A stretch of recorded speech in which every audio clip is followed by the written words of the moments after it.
बिस्मिल्लाहिर्रहमानिर्रहीम, अस्सलाम वालेकुम। मैं हूं मोहम्मद जुनैद अलीम। नाज़रीन, उम्मीद है आप सब खैरियत से होंगे। इससे पहले कि आज की ताज़ा अपडेट्स आपके साथ शेयर करें, सबसे पहले ये वीडियो देखिए। पाकिस्तान चौधरी बना बैठा है and India is not even in that building. Our foreign policy is compromised. This is Prime Minister Modi's personal foreign policy. Everybody considers it a universal joke. Pakistan thinks that it is going to sort out the fight between America and Iran. That is the running joke of the day. हम तो चुप रह गए, हम भी तो कर सकते थे। ये भूमिका दरअसल भारत को निभानी चाहिए थी। कितना बड़ा वर्ल्ड ऑर्डर में भारत की पोजीशन क्या हो गई और पाकिस्तान की पोजीशन क्या हो गई। भारत की बात को गंभीरता से तो लिया जाता है, इस बात में कोई शक नहीं है। और कहा लिया जाता है। संदीप, मैं आपसे पूछता हूँ, कहाँ गंभीरता के साथ? क्या ट्रम्प आपकी बातों को गंभीरता के साथ देते हैं क्या? प्रधानमंत्री जी ने कहा कोविड जैसे हालात के लिए तैयार रहना पड़ेगा। अरे भाई प्रधानमंत्री जी, क्या लाखों लोगों को मरने देने के लिए आप तैयार कर रहे हो? दरअसल ये पाकिस्तान की तरफ से अब तक की सबसे बड़ी कॉन्स्टिट्यूशनल या डिप्लोमेटिक कू है, एक तरीके से मैं कहूँ। पाकिस्तान जो है शांति करा देगा, हम देखते रह जाएंगे। जिस पाकिस्तान को आतंकवादी देश कहते हैं, अमेरिका उससे दोस्ती कर रहा है। ये गंभीरता से लेना होगा भारत की देश नीति को। जी नाज़रीन, तो पाकिस्तान चौधरी बना बैठा है और भारत में आग लगी हुई है। मोदी सरकार के ऊपर लान तान का ना खत्म होने वाला सिलसिला जारी है और हम तो बड़ा एंजॉय कर रहे हैं। इस वक्त जो सूरत हाल बरपा है, जिस तरह से कांग्रेस लानत मलामत कर रही है, सवाल पे सवाल पूछ रही है कि भाई वो पाकिस्तान जिसको आप रोग नेशन डिक्लेयर करना चाहते थे, वो पाकिस्तान जिसको आप सिफारती तौर पे तनहा करना चाहते थे, आज पूरी दुनिया सुपर पावर अमेरिका समेत जो एक खिते के अंदर उभरती हुई जंग है, जो कि जिसमें पोटेंशियल है कि वो तीसरी जंग अजीम में तब्दील हो सकती है, तीसरी थर्ड वर्ल्ड वॉर में तब्दील हो सकती है, उस जंग को रुकवाने में पाकिस्तान किरदार अदा कर रहा है। लेकिन बजाय इसके कि इस पे हमारा पड़ोसी खुश होता, हमें शाबाश देता, अपनी गलतियों को सुधारता, वहां पे इस वक्त तूफान बरपा है, हंगामा बरपा है। और हमारे लिए इसी चीज़ में काफ़ी इत्मीनान की बात है कि हम इस जंग को रोकने में किरदार अदा कर रहे हैं। बाकी मीम्स का तूफान है और सोशल मीडिया पे इस वक्त जो बहस मुबाहिसा चल रहा है वो काफ़ी दिलचस्पी का बायस है। लेकिन अब आते हैं ज़रा संजीदा खबरों की तरफ, और संजीदा खबरों में सबसे पहली खबर यह है कि 3000 अमरीकी फ़ौजियों का पुरतपाक इस्तकबाल करने के लिए ईरान ने बाकायदा तैयारी कर ली है। हमने आपको खबर दी थी और ख़बर ये थी कि 82वीं ब्रिगेड, ये एयरबोर्न डिवीज़न है जिसके तकरीबन 3000 फ़ौजियों को मशरक़ वस्ता में तैनात किया जाना था। डोनाल्ड ट्रंप की तरफ से ये ऐलान भी सामने आया और बताया गया कि जो ईरान के ख़िलाफ़ जंग के दौरान बढ़ती हुई फ़ौजी तैयारियों में इजाफे के बायस किया जा रहा है और जंगी तौर पर तैयार दस्तों में इसे शामिल समझा जाता है। सबसे चौकचबंद और कई घंटों तक अपनी जो सलाहियतें हैं उसका मुजाहरा करने की इसमें कैपेबिलिटी होती है। ये जो एयरबोर्न डिवीज़न है 82वीं, लेकिन इनका इस्तकबाल कैसे करना है ईरान ये बखूबी जानता है, क्योंकि इससे पहले भी हमने देखा कि जितने भी ऑप्शंस थे, जितने भी अमेरिका के पास जदीद तरीन और मौलिक तरीन हथियार थे, उनका इस्तेमाल करने के बावजूद भी अमेरिका अनफॉर्चुनेटली हमें कहना पड़ेगा कि इमरान को ना तो अफसोस के मकाम पर ला सका है, ना घुटनों पर ला सका है, ना ही उनसे रिजीम चेंज की जो ख्वाहिश थी उसे पूरा करवा सका है, बल्कि हर एक जो चाल चलता है अमेरिका या इजराइल, वो उसके मुंह पर उलट कर या पलट कर वापस जनाटेदार थप्पड़ की सूरत में रसीद की जाती है ईरान की तरफ से। तो ईरान ने क्या तैयारी कर रखी है बेसिकली नाज़रीन, ये जो 3000 फौजी भेजे जाने थे, इनको खारक जजीरे पर भेजा जाना था ताकि जो मिलिट्री इंस्टॉलेशंस हैं, जो पावर हाउसेस हैं, जो पावर प्लांट्स वहाँ पर मौजूद हैं, जो तेल को भेजने का सबसे बड़ा निज़ाम वहाँ पर मौजूद है, ज़खायर वहाँ पर मौजूद हैं, उन्हें कैप्चर किया जा सके और उससे जो बैकबोन है ईरान की उससे डैमेज किया जा सके। लेकिन अब इसके लिए ईरान क्या कर रहा है ज़रा सुन लीजिए। खारक जजीरे पर हमले का ख़तरा, ईरान ने बारूदी सुरंगों की तनसीब वहाँ पर शुरू कर दी है। अमरीकी मीडिया ये दावा कर रहा है, ये ईरान की तरफ से क्लेम नहीं किया जा रहा, खुद अमेरिकी मीडिया बता रहा है और वो ये कहते हैं कि ईरान ने खारक जजीरे पर मुमकिन हमले और जंग की तैयारी शुरू कर दी है। रिपोर्ट्स ये बता रही हैं कि जजीरे पर बड़ी तादाद में रॉकेट्स की खेप पहुंचा दी गई है। खारक जजीरे के साहिल पर बारूदी सुरंगों की तनसीब भी जारी है और अमेरिकी मीडिया ये बता रहा है कि खारक के इतराफ इंसानों और गाड़ियों से टकराने वाली सुरंगों की तनसीब का अमल भी जारी और सारी है।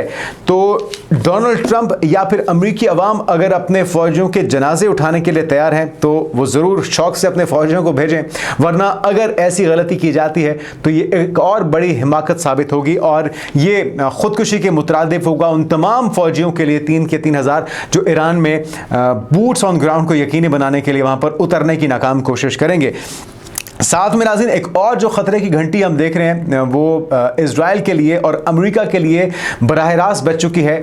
थार्ड सिस्टम के अंदर जो इंटरसेप्टर्स हैं, वो जो बड़े महंगे इंटरसेप्टर्स हैं, उनकी कैपेसिटी एक साल में लगभग 100 ये इंटरसेप्टर्स बनाए जा सकते हैं। इसकी कैपेसिटी इतनी है और अब तक जितने इंटरसेप्टर्स इस्तेमाल हो चुके हैं उनको रीस्टॉक करने में मजीद 2 साल लग सकेंगे।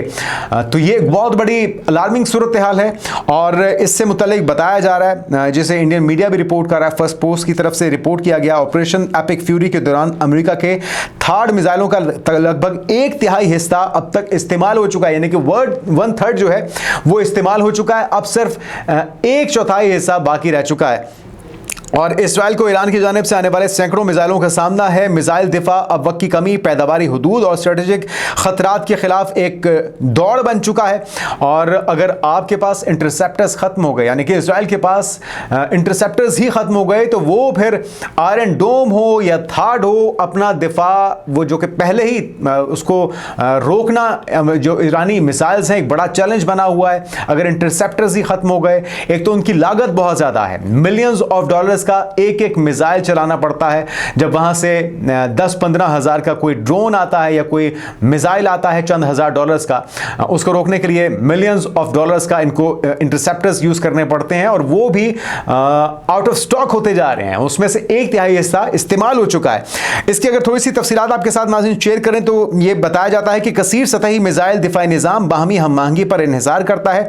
ये इसकी 3 लेयर्स होती हैं बुनियादी तौर पर। किस तरह से काम करती हैं जरा सुन लीजिए। ये एरो 3 खलाई सतह पर रोकथाम करता है, जबकि एरो 2 जो है वो डेविड स्लिंग निचली सतहों का दिफा करता है और उसके बाद आता है थार्ड, वो खला को पुर करता है, यानी कि स्पेस को महफूज बनाने के लिए थार्ड काम करता है। कौन सा निज़ाम फायर करना है इसका फैसला जो एक जॉइंट ऑपरेशन रूम है अमेरिका और इस्राइल के दरमियान, ये कंट्रोल रूम है, रडार डाटा और बैटरियों की कुर्बत की बुनियाद पर मुश्तरका तौर पर उनकी तरफ से ये फैसला किया जाता है। लेकिन अब ये फैसला करना उनके लिए बहुत ही दुश्वार हो चुका है और मुमकिना तौर पर ये जो 5 दिन का एक अमेरिका की तरफ से, डोनाल्ड ट्रंप की तरफ से कहा गया कि जी हम मजीद वक्त दे रहे हैं ईरान को, बुनियादी तौर पे ये ईरान को वक्त नहीं चाहिए, ये अमेरिका को और इजराइल को वक्त चाहिए नाज़रीन, क्योंकि यहां पर इनके जो इंटरसेप्टर्स हैं वो आउट ऑफ स्टॉक हो रहे हैं और ये इनके लिए एक बहुत बड़ी अलार्मिंग सूरत हाल है। तो इससे किस तरह से निपटा जाता है ये तो आने वाला वक्त ही बताएगा। लेकिन अब आते हैं थोड़ा सा मुज़ाकरात की तरफ। मुज़ाकरात के लिए ईरान की तरफ से किसी किस्म की कोई जल्दबाजी नहीं की जा रही। वो कह रहे हैं कि हमें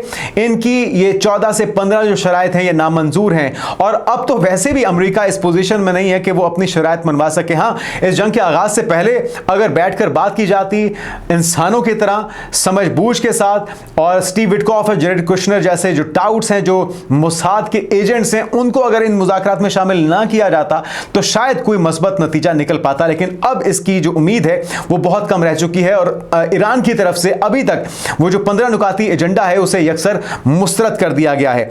साथ में एक और जो खबर आई है वो ये आई है कि अब्बास इराक्ची जो कि फॉरेन मिनिस्टर हैं, वजीर खारजा हैं ईरान के, उनकी तरफ से 5 ममालिक का नाम जिसको डिस्प्ले पे लाया गया है अपनी एक ट्वीट के जरिए और उन्होंने कहा है कि इन 5 दोस्त ममालिक के जहाज़ों को आबना हुर्मत से जाने से रोका नहीं जाएगा, जिसमें एक तो है चाइना, दूसरा है रशिया, तीसरा है इराक, चौथा है पाकिस्तान और इसके अंदर भारत भी शामिल है।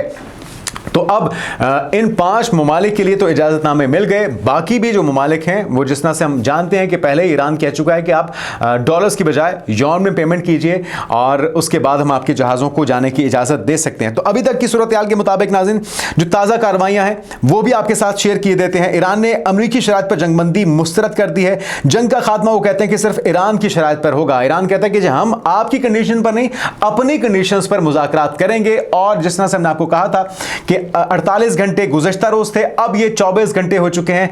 अगले 24 घंटे बहुत ही अहम है और इसके अंदर मुमकिना तौर पे इस्लामाबाद में एक अहम बैठक हो सकती है।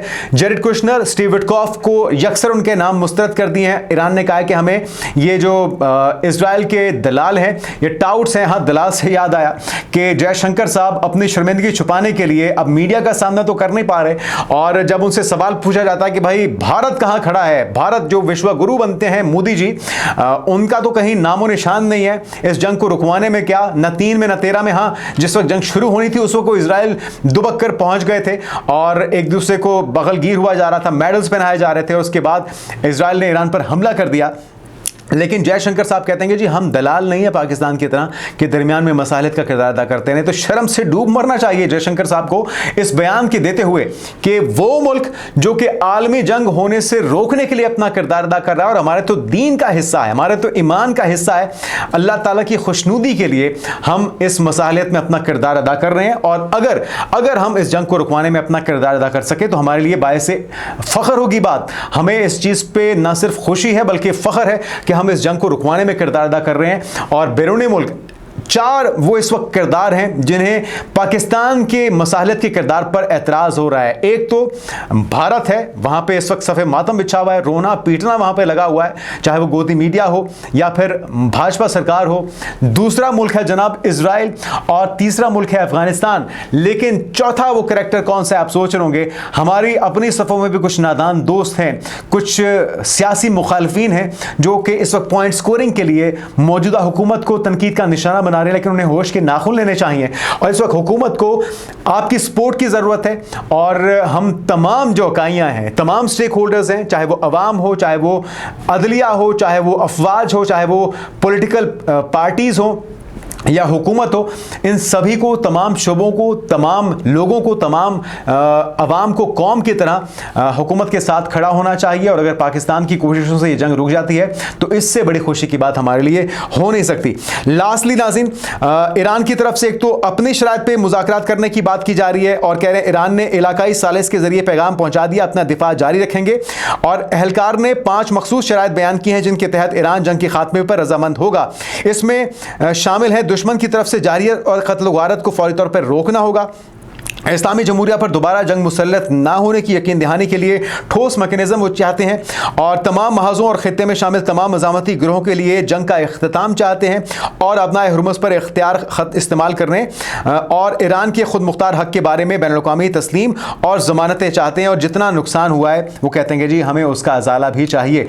तो ये वो शराइत है जिस पर ईरान मुज़ाकरात करेगा, अदरवाइज़ वो कहते हैं कि हमें मुज़ाकरात की कोई ज़रूरत नहीं है। हम निशाना बनाएंगे उन तमाम ममालिक को जो अपनी बेसिस इस्तेमाल होने दे रहे हैं, जो सहूलतकार बने हुए हैं। इजराइल को भी नहीं छोड़ा जाएगा और अमेरिका और इजराइल के सहूलतकारों को भी नहीं छोड़ा जाएगा। तो ये अब तक की सूरत हाल आने वाले दिनों की पेशरफ आपको आगाह करते रहेंगे। अपना ख्याल रखेगा। अल्लाह हाफ़िज़।